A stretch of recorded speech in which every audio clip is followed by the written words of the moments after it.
So today I wanted to discuss the front control arms on the Toyota Chaser. This is a GX100 Toyota Chaser.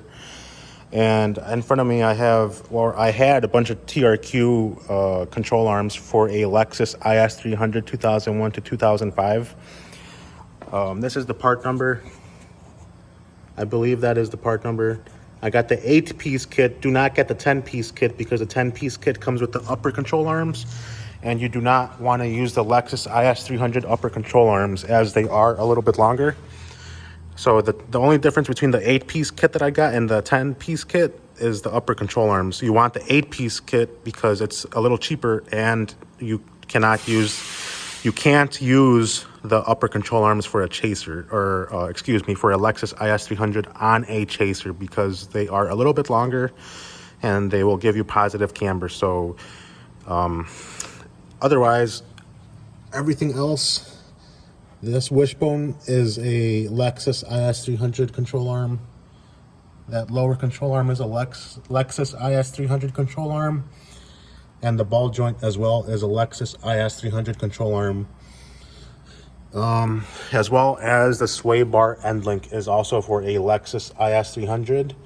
And everything was a direct bolt-on. So I couldn't find any information on this online anywhere, and I bit the bullet. I'm like, you know what? If the brakes were a direct bolt-on, maybe the control arms will be a direct bolt-on too, because I replaced my calipers with Lexus IS-300 calipers a couple weeks ago.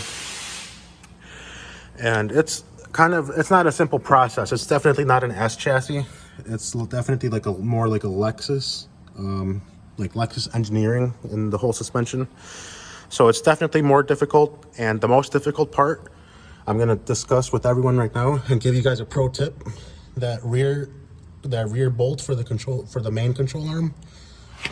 Let me get in there it's a little bit tighter, a little bit closer so I can show you guys. This bolt right here for the lower control arm is really long, and you're gonna hit your steering rack here.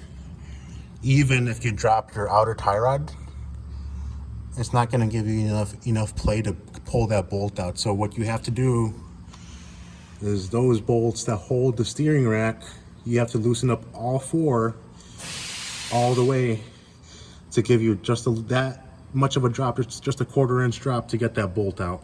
And that was the most difficult part about this whole process, was getting this bolt out. And another pro tip, you can see here, there's a little bit of grease on the end of my bushing. You want to put a little bit of grease on the ends of your bushings, so when you hit bumps, you don't hear weird squeaks and think, oh, what could that be? I just replaced everything. So pro tip is grease the ends of the bushings for control arms that go into the chassis. I did the same thing for the uppers. What else? So yeah, with the steering rack, we had to drop the steering rack to do that. And then there was something else I thought I wanted to discuss too, but no, everything was honestly like a direct bolt-on. There's plenty of clearance between the steering rack and the wishbone here. Oh yeah, what I wanted to discuss was the procedure. There's a weird procedure you have to do, because if you remove everything, then your brake lines, the whole knuckle's just gonna fucking flop over like really bad.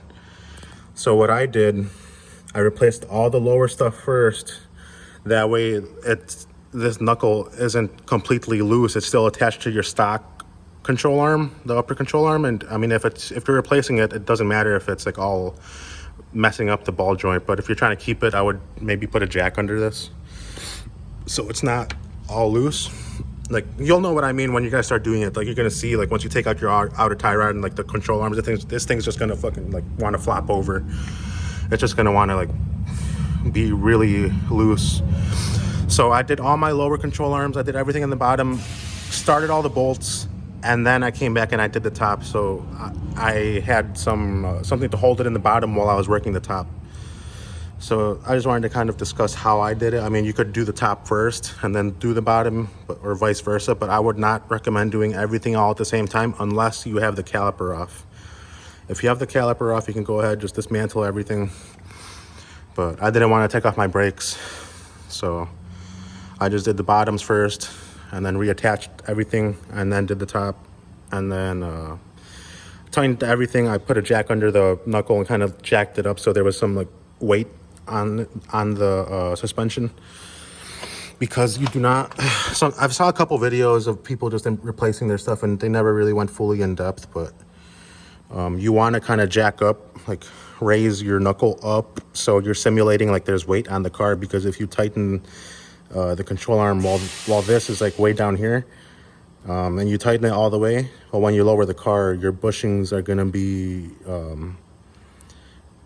fighting. Like after you put the car on the ground, the bushings are going to be twisted and they're going to wear out like really soon, and it's probably you're not going to have a good time after like 6 months or a year, I don't know. But I just wanted to make an informative video saying that Lexus IS-300 control arms from TRQ. I got my stuff from partsgeek.com. It all is a direct bolt-on to a Toyota Chaser. So hopefully I was able to help someone out today. If you guys have any questions about anything at all, even the calipers, I have a separate video on the calipers themselves, so check out one of my previous videos for that. But yeah, hopefully I was able to help somebody out today.